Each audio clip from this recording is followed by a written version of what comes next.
Okay, hello and welcome again to our reading of the Greek New Testament, and I'm just going to finish off chapter 26 from Acts of the Apostles, which apparently I hadn't done when I recorded Acts some time ago, so apologies for that. So here Paul is before Agrippa and Festus, and he's just given his speech, his apology, his defence, and we read Tauta de autu apologumenu Hephaestos megale te phone facin mine Paule ta pola segramata es manian peritrepe.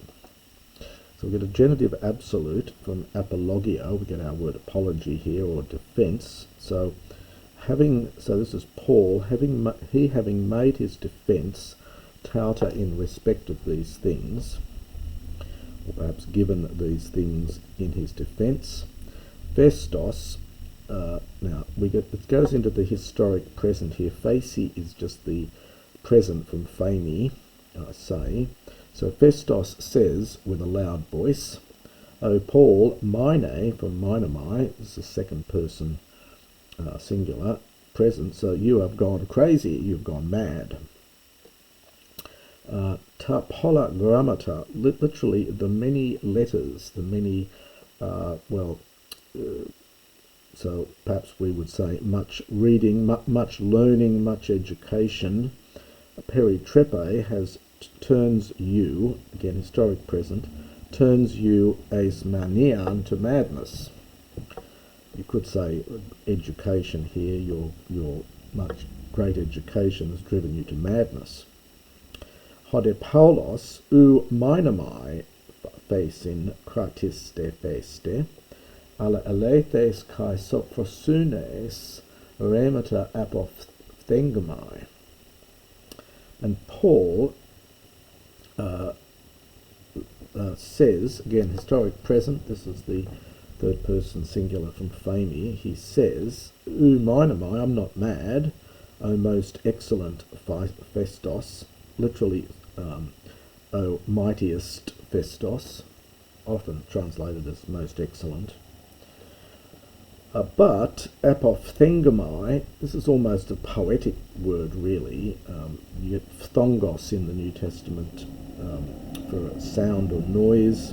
Apophthengomai is a sort of poetic word, so I am speaking words of truth and of sophrosune is it's a fascinating word. It means it's connected with sos, safe, and that mind. It generally means prudence in classical Greek, or sensibleness. It's very hard to find an exact English translation for sophrosune. Perhaps it's really a mixture of common sense and prudence, wisdom, all these things combined into one. So I speak words of truth and of, sensibleness. Epistatai ga perituton hobazovius proshon kai paresia zomenos lalo lanthanen ga auton t in brackets tuton upathamaiu then ugarestin en geno agonia pepragmenon tuto. Now he here tries to get Agrippa, the king, on side. So he says, for the king, that is Agrippa, epistatai knows regarding these things, and I am speaking pros hon to him, and having taken courage and being made bold. So being emboldened, I am speaking to him. Lanthanein,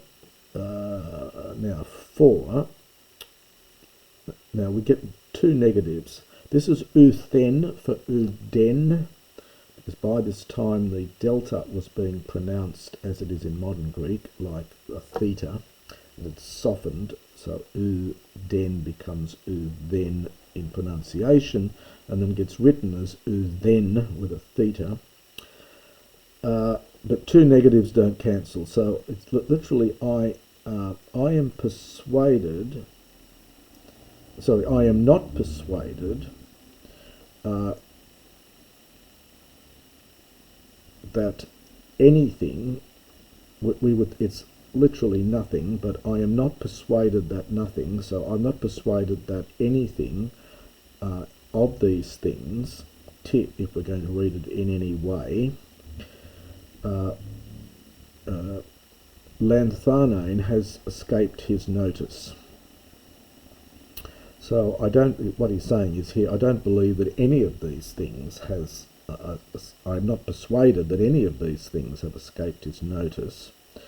For this, that is what Paul has been doing, this thing having been done, perfect passive from prasso, is not en gonia, literally in a corner. It's a little bit like our, well, I can translate it obscurely, it's a little bit like behind our expression, behind closed doors. So none of this has been done behind closed doors, to paraphrase it slightly. Now we get a question here. Do you believe, O King Agrippa, in the prophets? I know that you believe in them.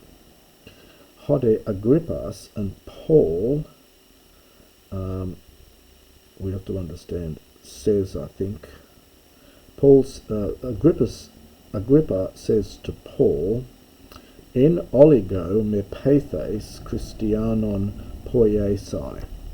Now you can see there's variant readings in here. We have to really, I think, supply something like a hostie here to do it literally. So it's en oligo, got to supply chrono, in a short time, are you persuading me, and then understand hostie, me, so as to make me Christianon, a Christian. I think that's what the grammar is here. We would paraphrase it, are you trying to persuade me to become a Christian in such a short time? But it's literally, are you, in a short time, are you persuading me so as to make me a Christian? Hode Paulos, and again we've got to, I think, supply a verb of saying. So Paul said, euxaimein. Now this is a nice, it's from euchomai. This is an aorist optative of wish with an. So I would pray, aorist optative of wish with an. Good classical usage. You don't get this very often in the New Testament, but I would wish, I would pray to God. We get a kai and kai, both among the small and among the great, not only you, but also all those hearing me, Sameron, to hearing me this day, or perhaps to become this day, toi utus hopoios, such a ones, such as I am. Paraektos is one of these late pseudo prepositions, takes a genitive, so it means except for. We've had ektos, apart from, before. Paraektos, except for, apart from. Tone desmone, two-tone, apart from these chains. So just to do that bit again, so I would pray to God that both among the small and the great, not only you, but also all those hearing me, would to become this day, or perhaps hearing me on this day, but probably the former, I think, to become this day such as I am, apart from these chains. So he's being slightly rhetorical here and probably waving around his chains.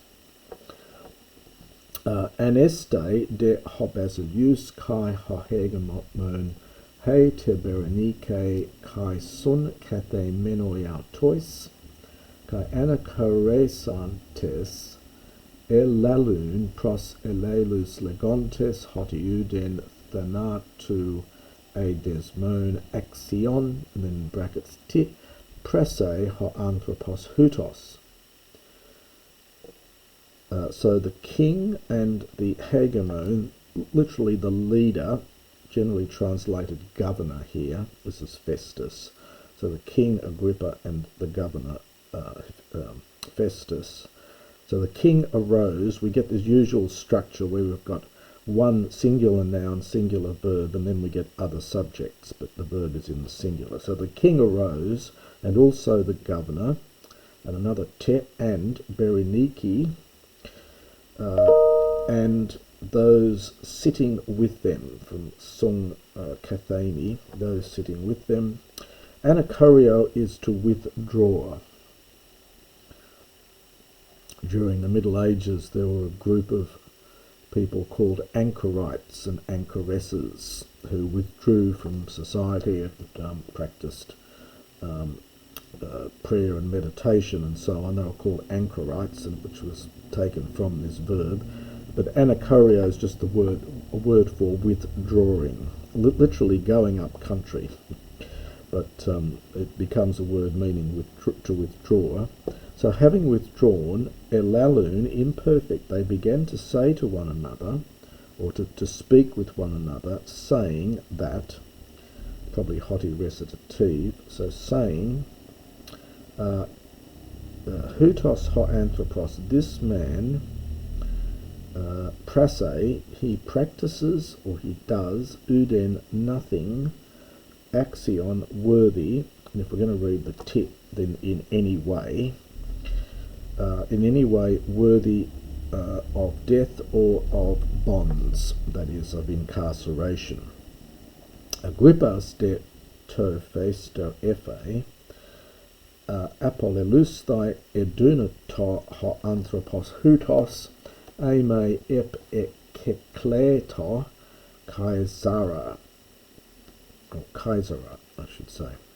And Agrippa said to Festus, this man, now it's edunator, was able, apolelusthai, to be released. Aime, except that he had called upon Caesar. Now that we get here, this is from Epicalio, and it's in the middle. This is a pluperfect middle. Normally after aime you would get a subjunctive, but there's no pluperfect subjunctive, so they've just put it in the pluperfect here. So except that he had called upon Caesar. So pluperfect, nice pluperfect middle here, I think. And that's the end of chapter 26.